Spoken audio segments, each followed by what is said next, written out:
Hi. So what's the deal with Brazil's military? Is it any good? What's it for? Why does Brazil even have a military?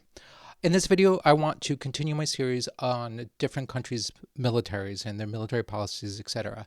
And I'm also going to do my first video about a Latin American country. I promise you will not be the last because there are all sorts of interesting countries with doing all sorts of interesting things with militaries. But this is the first. Now, this also means that this is the first country I'm working on that doesn't have an obvious external threat, which I think raises some interesting questions and makes the question about what is their military for, what are they trying to do, all the more interesting, as we shall see. My name is Michael Shirkin, and welcome to my YouTube channel, Pax Americana, a conversation about world affairs, global conflict, military strategy, and anything else that happens to be on my mind. You know the drill. If you like this video, please hit the like and the subscribe button if you've not subscribed already. And if you really feel so inspired, please feel free to throw a little cash my way, either through the thanks button here on YouTube. There's also a membership thing.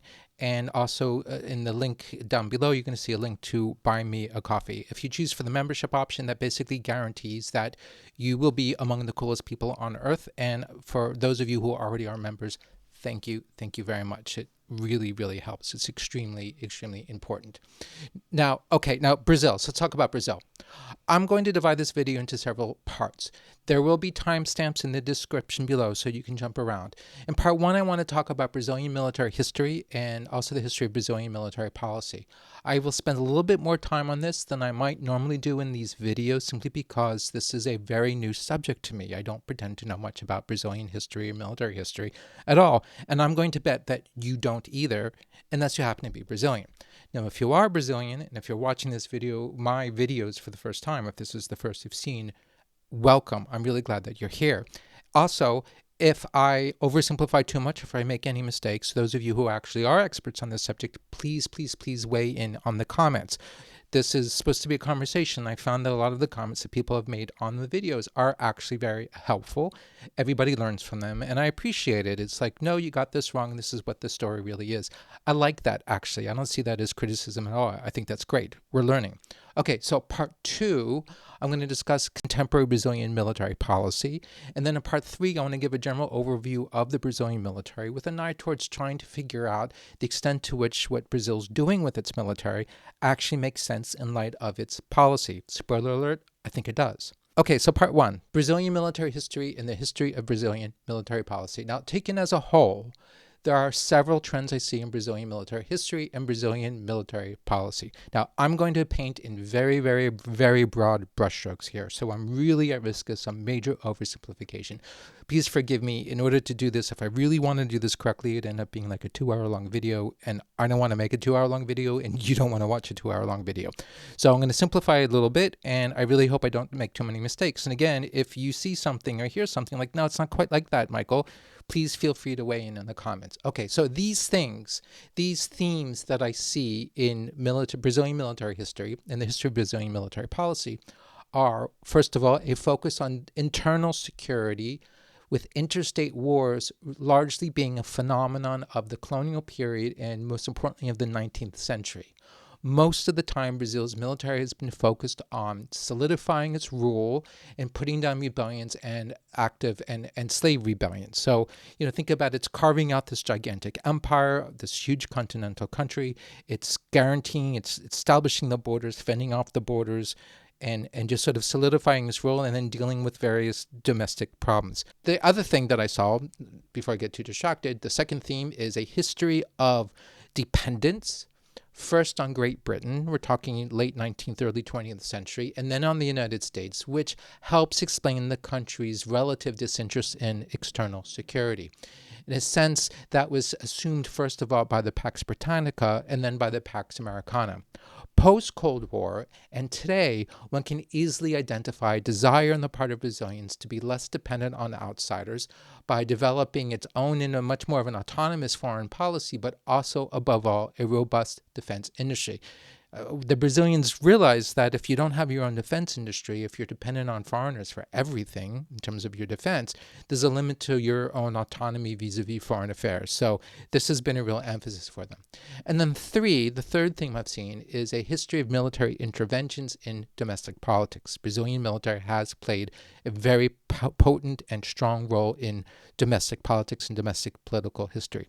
Okay, so anyways, let's break this down a little bit. Brazil's military goes way back. I mean, if we include in Brazilian history the colonial history, Brazil's military history goes back to the Portuguese colonization, which began in the early 16th century. So Brazil's military basically was an extension of the Portuguese military, and its main mission was extending and consolidating the colonial dominion, Portugal's colonial dominion over this vast territory, and also in dealing with slave revolts and insurrections of various kinds, as well as clashes with colonial rivals. There was, for example, a brief war between Portuguese and French colonists in 1560, and a war with Dutch troops in 1648. Then came Brazil's 3-year War of Independence from Portugal, which went from 1822 to 1825. So now we have the birth of a properly Brazilian military. And then for the rest of the 19th century, we have both domestic issues, slave revolts, rebellions, etc., but also there were, in the 19th century, a series of interstate wars fought between Brazil and its neighbors themselves being newly independent nations. So as these countries emerged from colonial rule, there is this effort to assert themselves and to find their borders, and there's some rivalries, and all that stuff kind of got sorted out in the 19th century. What are these wars? I'm going to mention them, among other things, because, again, I bet most of you have never heard of these wars. They're actually super interesting.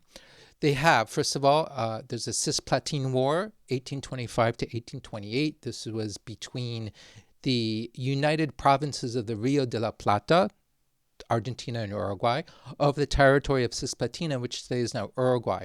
This, from what I read, ended in a stalemate in the creation of Uruguay as an independent state. Uruguay maybe is like a Belgium in a way, in the sense that you've got these powers that clash, and the result is sort of a neutral space between the powers.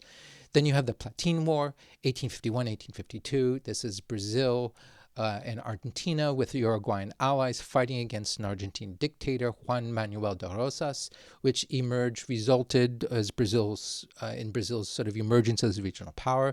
Then there's the Uruguayan War of 1864, 1865, which was a Brazilian military intervention in the Uruguayan Civil War, which led to the installation of a pro-Brazilian government in Uruguay. And then we have the Paraguayan War, or the War of the Triple Alliance, from 1864 to 1870. Brazil, Argentina, and Uruguay fought Paraguay in what was the largest and deadliest conflict in South American history, and it resulted in a huge victory for the alliance and complete devastation for Paraguay. By the way, here's a trivia question for you. Of the 4 largest wars fought entirely in the Americas, so there were 4 of them, 4 giant major wars by a long shot. Of them, 2 of those wars involved one in the same country. And these are also the only 2 interstate wars in the Americas that have led to over 100,000 battle deaths. What country was that? If you know the answer, please put it in the comments below. Also, as an aside, in late 19th century Brazil, early 20th century Brazil gave birth to its own Alfred Thayer man, kind of exaggerating, but there's something to it. There was a diplomat by the name of Joaquim Mauro de Castro, usually referred to as the Barón de Rio Branco, who lived from 1845 to 1912.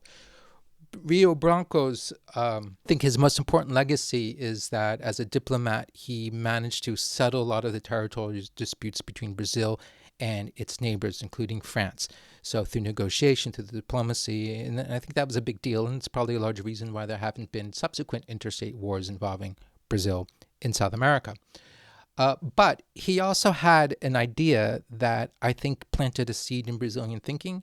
I might be over-exaggerating this, but still I think it's interesting to note, and this is also why I connect him to Alfred Thayer Mann. Even though his emphasis was on diplomacy, he was thinking in terms of grand strategy, and he also believed that in order for Brazilian diplomacy to have any real force, For Brazil to have any diplomatic influence, it had to have an actual military capability, specifically a naval capability. So it's not that Rio Branco was a saber rattler. Rather, he believed that Brazil needed to have a saber to rattle, but it had to be credible. And so as a result, in the early part of the 20th century, he led this effort to modernize the Brazilian Navy and to turn it into something. It's all about like this Navy needed to be able to project force. And this is something that he thought was required, this kind of hard power element, in order to undergird Brazil's soft power and diplomatic weight. In the 20th century, this is the period when, as I said, Brazil kind of subordinated its foreign policy to first the Great Britain and then the United States. Brazil was involved in both wars, World War I and World War II. In World War I, the Brazilian Navy participated under British command in British anti-submarine naval operations in the Atlantic. In World War II, now it's the United States that takes over, and the United States really kind of embraces Brazil and helps Brazil, and it helps Brazil generate military power. Now, here's something that I did not know about, which I think is really interesting. Brazil, in World War II, actually deployed a full infantry battalion which fought in the Italian campaign. The Brazilian Expeditionary Force was known as the Smoking Snakes. And from what I read, that this is like the Smoking Snakes is like it's a reference to a Brazilian Portuguese joke, right? Whereas in American English, you say, yeah, that will happen when pigs fly. Apparently in Brazilian Portuguese, you can say, well, that will happen when snakes smoke. And the line was, yeah, well, Brazilians are going to fight when snakes smoke. So here they are fighting, which is why they were called the Smoking Snakes. From what I understand, this Brazilian division did very well, and the Germans took them very seriously, and it was a very effective fighting force. At the same time, Brazilian aircraft contributed to the anti-submarine campaign in the Atlantic and were credited with sinking several U-boats. Brazil also deployed a squadron of pilots who operated American P-47s as part of a U.S. air wing in Italy. They conducted combat operations, primarily ground attack operations. And then in 1948, the U.S. helped establish Brazil's war college, the Escola Superior de Guerra, and this became, from what I read, like the intellectual center of the Brazilian military. And one of the things that the Americans via the school, and the Americans in general, promoted amongst Brazilian military leadership was an orientation of military policy that focused on internal security and anti-communism, and the idea of the military's role as sort of a guardian of national stability. And this arguably kind of defined Brazilian foreign policy, at least during the Cold War. Now, what we need to talk about a little bit more is the Brazilian military's involvement in politics, especially coups d'etat. I believe a lot of this was done with U.S. support, at least tacit. I don't want to get too much into that because I frankly don't know enough about it. But it's my understanding and my hunch that when Brazil's military would act in terms of politics, that Washington was probably like, this is good, this is good. Whether or not it actively supported anything, I don't know, and I'm sure others know, and, again, feel free to weigh in the comments. So what are we talking about here? Well, first of all, already in the 19th century, there's the proclamation of the Republic in 1889. That's when the military overthrew the Emperor Dom Pedro II, and ended the monarchy. And yes, Brazil was an empire coming out of its Portuguese colonial period. So thus begins the first Brazilian Republic. Then in 1930, you have a coup. The military overthrew the president and installed Getulio Vargas, who initiated what's referred to as the Vargas era. This is not a classic military dictatorship, but is definitely a military-backed regime. In 1937, then there's a coup by Vargas with full military support against the thing, and now it's a proper military dictatorship called the Estado Novo, the new state, and this lasted until 1945. In 1945, again, there was a military coup. This ousted Vargas, ended the Estado Novo, and restored democratic rule. 1964, there's a military coup. The Brazilian armed forces overthrew President João Goulart, establishing a military dictatorship that lasted until 1985. The regime obviously was marked by the usual things: censorship, repression, and human rights abuses, etc.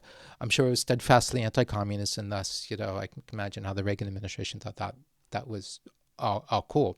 Now, in terms of spending, at least as far as I can tell, Brazilian military spending was generally low for most of Brazil's history, especially before the country really industrialized in the 20th century. It simply had a lot less money then than it does now. The turning point was the 1964 coup, when the military dictatorship indulged the military. It spent in the late 1960s and early 70s at least as much as 3% GDP on its military. The end of the dictatorship in 1985 brought an end to this largesse, but it didn't exactly fall off the cliff. And today, defense spending is roughly around $23 billion, which is a bit over 1% of GDP, which is a decent amount of money. I mean, Brazil's economy is large enough that if you're just spending 1% already, that's a lot of money. Okay, so let's talk about part two, Brazil's military policy today. I mentioned Barão de Rio Branco in his idea about how Brazil, in order to undergird its soft power, needed to have a hard power core, and this should be a naval thing, and this should be a naval thing capable of force protection and really weighing in on the high seas. I cannot prove that there's a continuity between Rio Branco and today, but if you look at today, you can see that, yeah, this looks kind of like what Rio Branco was talking about. So the document I want to turn your attention to is this 2024 document. It's sort of like a double header document.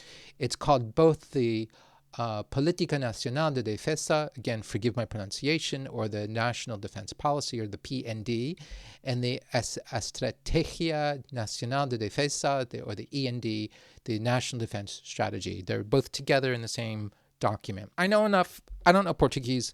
I know French, and I know a bunch of Spanish. And between the two, I can kind of just written Portuguese. So I can look at the document. I can get a sense of what it's saying. But to help me, just again, for full disclosure, I ended up just dropping whole chunks of this, like cutting and pasting into the AI I use, which is an AI called perplexity.com, to just do quickie translation. And because I know enough, I can kind of suss out the Portuguese. I can, have a sense of whether or not the translation I'm seeing is accurate, and it's certainly accurate enough for my purposes. So what does this document say? The focus is on deterrence, meaning having a capable military, that everybody should know that they've got a military, because thus nobody's going to try any shenanigans against Brazil. But also surveillance. It's about being able to monitor and patrol and keep an eye on this gigantic territory, and sovereignty, being able to assert sovereignty over this gigantic territory.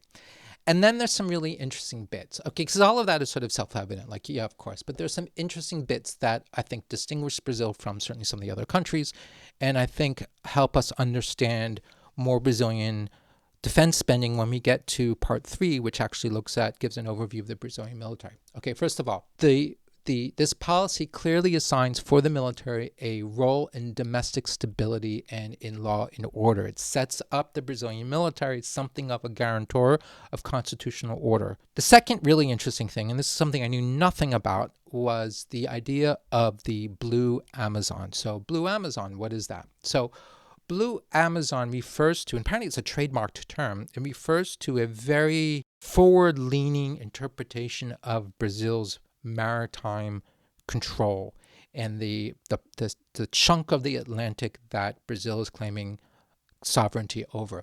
So, and I had to Google this to figure this out, but apparently this began in 2004, and it refers both to the entirety of the exclusive economic zone, which extends 200 nautical miles from Brazil's coast, and then also waters above the continental shelf. And this claim also includes, there's an archipelago called the St. Peter and St. Paul Archipelago, which is smack in the middle of the Atlantic Ocean. Now, I found some maps to illustrate this, just to give you an idea.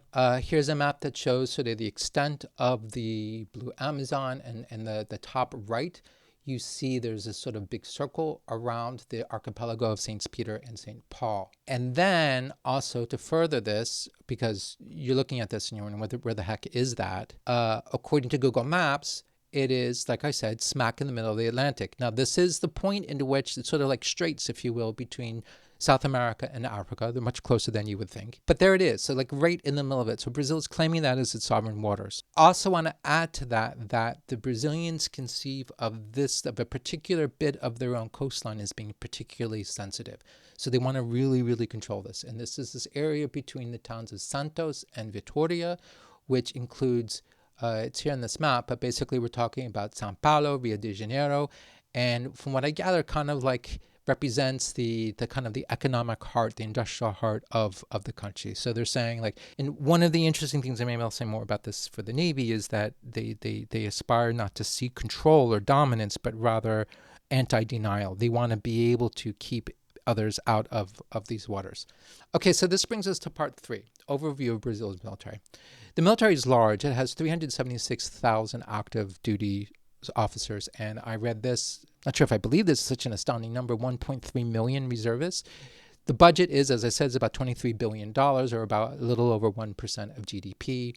If you start focusing on the Army itself, the Army has 212,000 active duty soldiers. Among the big ticket items in the Brazilian military, the focus of the armored force is there's an armored personnel carrier, wheeled armored personnel carrier called the VBTP-MR Guarani, which is it's not a totally Guarani fleet, but they're working on it becoming a totally Guarani fleet. So they began with like 1,400 vehicles, a lot of them from the 1970s, adding more and more Guarani, taking away more and more of the older stuff. But the size of the overall force will be the same. It's just that it will be roughly 100% Guarani. And this is a Brazilian designed and built vehicle. And starting in this year, 2025, the Brazilians just began taking delivery of Italian Centauro 2 vehicles. They're buying from, I read the initial order of 96, but it might go as high up as 220. And so the armored force is going to be really built around the Guarani and the Centauro 2 vehicles. They also have 400 armored reconnaissance vehicles known as the EE9 Cascavel. These are 1970s vintage, Brazilian design, Brazilian made, but they're being modernized, thoroughly modernized, so that there's got this whole new variant called the EE9 NG or new generation. They have a fleet of 220 main battle tanks. These are old things, Leopard 1A5s. I read that they've planned to modernize them, but they've run into the problem where, because of the Ukraine war, any sort of spare parts associated with Leopards have become extremely hard to come by. So the Brazilians have kind of put on hold any of their plans about what to do with the tanks, modernizing them, replacing them. This is it's a tough market these days for tanks, given what's going on with Ukraine and the fact that everybody else is sort of like spinning up. The demand worldwide for tanks is greatly increased. They've got 34 self-propelled anti-aircraft guns, the Flak Panzer Gepard 1A2, which everybody wishes would somehow magically end up in Ukraine. 44 multiple launch rocket systems, the Astros 2. These are Brazilian made. They have a variety of 155 millimeter self-propelled howitzers. I'm not sure of the make, but they also have 36 Atmos. Those are Israeli systems, 155 millimeter howitzers on order. A whole lot of towed artillery, both 105, 155, a lot of 120 millimeter mortars, a whole bunch of light utility helicopters, medium utility helicopters, the usual. No need to go into them, but they're basically Eurocopters, Cougar, Caracal, and also some Sikorsky S-70s, which I believe are fairly old. One thing of note for the Army, and I think this is interesting, is that a big Army project is this thing called the SISFRON, the SISFRON.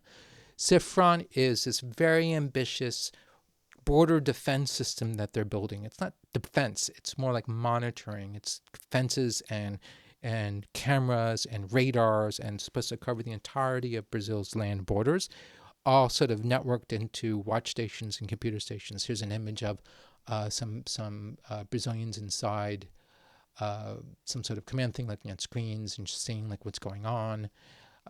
There's all sorts of elements to this, and the idea is that you're supposed to be able to see anything that's kind of coming in and out, and anything that's crossing Brazil's borders. It's a huge, huge project. A lot of it has to do with something I forgot to mention with the policy. A big part of Brazil's defense policy is this emphasis on industry, seeding Brazilian industry. And also part of it is the idea that you need the industry for the sake of autonomy, but also this is a way of seeding the Brazilian economy, right, with all sorts of private sector applications. I mean, Embraer is a great example, because Embraer is now one of the primary military contractors for Brazil. Embraer is providing a lot of the tech for this border defense system, which is why it comes to mind. But a lot of it's like defense money goes into Embraer for doing military things. But this investment helps enable Embraer to to create things for the civilian market. And I'm sure all of us have been on Embraer regional jets. They're great planes. The plan for this whole border control system is to be operational by, I think it's 2035. So parts of it are already in place, but it's this long, long project. And a lot of it is the pace has more to do with budgeting. I mean, this is the problem with 1%. You have enough money that you can kind of buy what you want, but you can't buy it when you want it. You got to space things out and time things out in a manner that might not be ideal. So things you want now, you can do, but you're going to have to sort of buy it in bits and pieces sort of over time. Let's talk about the Air Force. The Air Force has 81,000 active duty people. The Air Force is an interesting mix of high-low stuff, which I think is entirely appropriate. It has 10 AMX light attack aircraft. The AMX, by the way, was jointly developed in the 1980s by Italy's Aeronautiche and Embraer. The Italians and Brazilian defense industries do a lot of partnerships. It's been one of the themes. So like the Brazilians working with the Italians to build things, but then also the Brazilians working with Israelis for tech and missile systems. They've got these 10 AMX light attack aircraft. The difference between the Brazilian and the Italian AMX, from what I've read, is that the Italian AMX has, generally speaking, has more sophisticated standard NATO compliant avionics and electronics, whereas the Brazilian stuff is much more Brazilian and designed for different requirements. And I don't want to call it less sophisticated, but to some extent the Italian requirements are more demanding than the Brazilian requirements because of NATO. Brazil also has 39 F-5 fighters. Yes, F-5s. They are indeed ancient, but from what I've read, they've been substantially upgraded over the years with new radars, new avionics, weapon systems. A lot of it's Israeli. Which creates an interesting question, though. You know, if you've got an old airframe but thoroughly modern tech, modern beyond visual range missiles, how inferior is it to something that's new? So you've got a F-5 is like 1950s airframe, but maybe it's just as good. I don't know. Anyways, you've got that. The Brazilians also have 10 Gripen E JAS-39 Gripen E fighters, and they've ordered 26 more. And the idea is that the Gripens are going to replace at least the AMX. I don't know if they're going to replace the F-5s, but that would kind of make sense. So again, so like that's sort of on the higher end. And then they also have 92 light attack or counterinsurgency aircraft. I'm speaking specifically of the A-29 Super Tucano, which is an Embraer design. They also have maritime patrol aircraft, P-3s, something called the EMB-110. They have 5 AWACS planes. These are E-99s. E-99s, these are Embraer regional jets, EMB-145s that have been modified and stuffed full of AWACS things. And they also have the cousin, the R-99. They have 3 of those, which are ISR platforms. And then they have 7 cargo aircraft, cargo/tanker aircraft, including 2 of new A330 MRTT planes, and 12 KC-39s are on order. So hopefully they'll be getting a lot more than that. So what we have is an interesting high-low mix, sort of the coin fleet, and then 10 plus Gripens that will replace the AMX and presumably the F-5s. Turning to the Navy, and I think this is where things get really interesting. The Navy's large. It's got 81,000 active duty personnel. The big ticket items in this fleet, they've got 4 submarines, and they are working on 4, like replacing the 4 with Racquiola, or 3 I don't know how to pronounce this, Riachuelo class diesel electric boats, which are French Scorpion submarines that are being manufactured in Brazil. It's this close relationship between the Brazilians and the French. And they are building a nuclear-powered variant. Super interesting. They are working on a nuclear-powered submarine. Not a French boat. It's their own design, but it's using French technology, and they're doing close cooperation with the French submarine people. The Brazilians also have they purchased recently the British HMS Ocean, which they've redubbed the Atlantico, so it's a helicopter carrier. They're working on operating drones off of it. They also have British Type 22, 6 of these, I think, frigates, which they're going to replace by another frigate class called the Tamandaré. They have 2 corvettes that they're also going to replace, also with the Tamandaré. They have 2 amphibious warfare ships. They have, I think they're old French ships, I'm not sure. They also have 22 offshore patrol vessels, and they're working on getting 2 more of those. And then some light attack aircraft, which I think are actually A4. I don't know exactly what they're supposed to do with those. And then, of course, a whole bunch of helicopters. For the future fleet, they're working on the 8 Tamandaré class frigates. Also the Riachuelo class submarines, 3 diesel electric, 1 being nuclear. The nuclear is going to be called the Álvaro Alberto. It's planned to come into service in 2034. Now, on top of all this, Brazil also has stated its intention to build a nuclear-powered aircraft carrier. And in the meantime, perhaps a conventionally powered aircraft carrier, but one capable of fixed-wing aircraft, which is really interesting. They have had aircraft carriers in the past. I think there was one like decades ago. And then in 2000, Brazil bought France's old Foch aircraft carrier. They renamed it the Sao Paulo, and they used it flying A4s off of the Sao Paulo. They decommissioned this in 2018. Apparently, like, there really is a limit to how long you can keep an old aircraft carrier in service. So apparently the Brazilian experience with the Foch was not great, just because this thing was really old. And so the operating and keeping it working was really very difficult. They want to get back into the carrier ops, into carrier operations. What's not clear to me, I mean, first of all, there's the expense, particularly if they're going to go nuclear. But it's also not clear to me what kind of aircraft they're going to fly off of these things. If you're going sort of ski jump, short takeoff and landing kinds of things, those are F-35s. That's all there is. If you're going catapult, Cattlebar, Rafale, maybe there'll be like some old F-15s, F-18s around that you can pick up. I'm not really sure. This is all within the realm of the doable. It's just a question of the expense, because when you're building an aircraft carrier, it's not just the expense of the thing itself, but then the carrier wing, the aircraft, and then the escorts and that kind of thing. And it would be a really big undertaking for the Brazilian Navy in terms of soaking up a lot of its resources. Let's bring it all together. Does Brazil's military make sense in terms of Brazil's military policy? I have to say that actually, it does. Because if you look at the army, what you've got is a large force, and I think you need a large army given the size of it and given the different requirements of it. That's relatively low tech and relatively inexpensive. It doesn't need huge power projection capabilities. It doesn't need cutting edge stuff. It doesn't need the latest Leopard 2A7 blah blah blah blah blah. It doesn't need the latest things with trophy. Like, it doesn't need that. It just needs stuff that works. And the things that they have with their APCs and the Gunari, like, it all kind of makes sense, and it's hard to argue with that. The Air Force is an interesting mix. There's a high-low mix going on that I think is entirely appropriate for the country's needs. It also makes sense with the Gripen. There's a lot of pros and cons for the Gripen, but at least it's a relatively affordable aircraft. It's a multi-role thing. There's a lot of things you could do with it, and I commend them for, like, you don't need the shiniest thing. Brazil doesn't need F-35s. The Gripen would do just fine. Remember, the Gripen will be replacing stuff that really is objectively obsolete, like the F-5s and the AMX jets. So, excellent. The Navy's the interesting part. The Navy is the only service that is allocated or that is attributed any kind of strategic ambitions. And I think it's tied to this Blue Amazon concept, and it's tied to the Rio Branco kind of idea of wanting to have a maritime naval power that undergirds the country's diplomacy and gives the country some sort of hard power weight. And so the Brazilians have decided to locate this aspect of a hard power with the Navy. And of course, they are associating this with nuclear power.